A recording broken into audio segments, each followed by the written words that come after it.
G'day, I'm Justin Porter, and tonight I'm going to talk about being shunned at my own front door. Last week, Nicole was dropped home from the hospital by a Jehovah's Witness couple,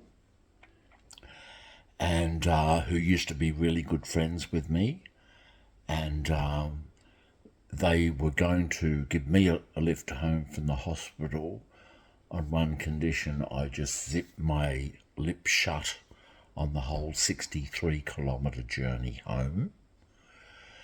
And I didn't want to do that, so I stayed home. When Nikki came home, they gave her a lift for 63 kilometres, and when the car pulled out in front of our front door, I opened the door, helped Nikki with her luggage, her bags, and I said thank you.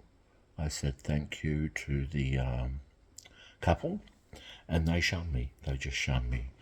The invisible man just shunned me, like I wasn't there. And I helped Nikki in, and I'm making a video a week later because Nikki's been home for a week now.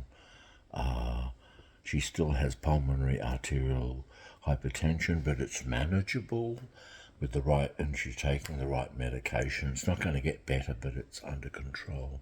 And tonight I want to talk about a lot of YouTubers and commend them.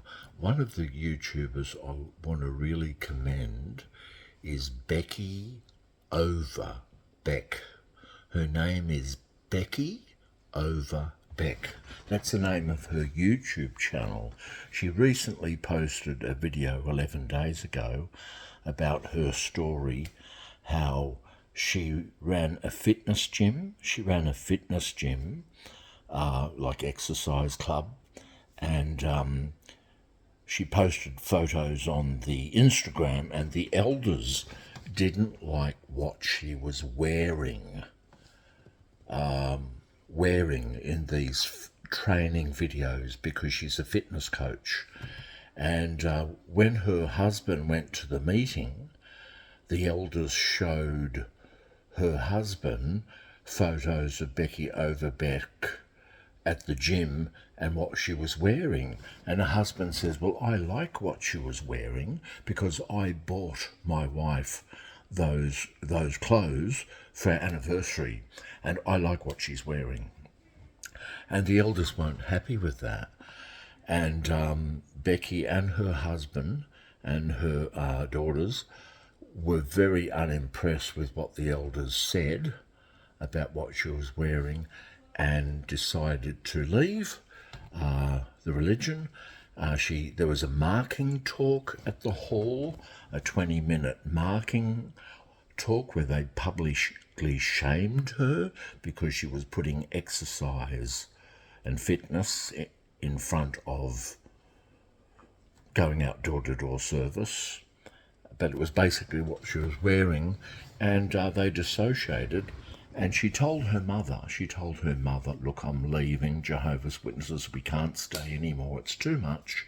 She told her mother, and her mother told her, you never text me again, call me again, talk to me again, and cut her off.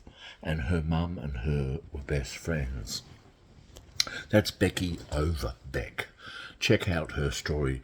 Now, another one I really want to commend is Ellie Reno. Ellie Reno, in 2007, her 51-year-old mother died from rejecting a blood transfusion, right? And Ellie was only 32 and her mum was 50 when she died, and she lost her mum because her mum refused a blood transfusion. And it kind of it puts me in the same line of thought as with my wife, because my wife needs a liver transplant, but she can't have a liver transplant because of the no blood doctrine of the Jehovah's Witnesses. So I really want to commend you, Ellie. If you're watching, commend you. Another one I really want to commend is Colin Zafke. Colin Zafke's 16-year-old daughter recently dissociated and has been shunned by all her family, friends, and all her childhood friends that she grew up with, and recently has attempted to commit suicide. Attempted to commit suicide because for a 16-year-old to be shunned and lose her whole community, that is drives one to suicide. And the same thing happened to Ellie Reno when she was 16. She got disfellowshipped and she lost her whole family. And it's very traumatizing to Colin, her dad. And we're all thinking of you, Colin, and your daughter. And I'm sure things will get better when she turns 18 and can leave home and be independent. And another thing I want to talk about is my good friend, my good Jehovah's Witness friend, who I used to shun years ago. He has got a terminal illness, and he is going to go into palliative care. Palliative care is where they look after you when you're actually dying. You've got something terminal. There's nothing you can do. It's going to kill you. Not too sure what it was. Nikki told me what it was. I don't know what it is, but he's going into palliative care. He's 66 years old, and I used to shun him in the early 2000s, because in the early 2000s, I think it was around 2001, he got disfellowshipped. He was disfellowshipped for about 7 years. And I used to shun him for 7 years. I would shun him in the supermarket. I would shun him in the street. And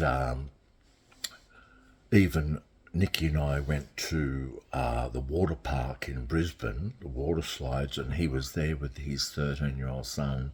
And we shunned him there, but we smiled at him. But we still shunned him. And his 13-year-old son isn't a Jehovah's Witness. But I think he got baptised later, and he's about 26 now, so he must be devastated. And he's such a lovely brother. He's a Jehovah's Witness now. He got reinstated, and I remember the night he got reinstated, a lot of, as soon as they said he's now one of Jehovah's Witnesses again and reinstated as one of Jehovah's Witnesses, all these brothers and sisters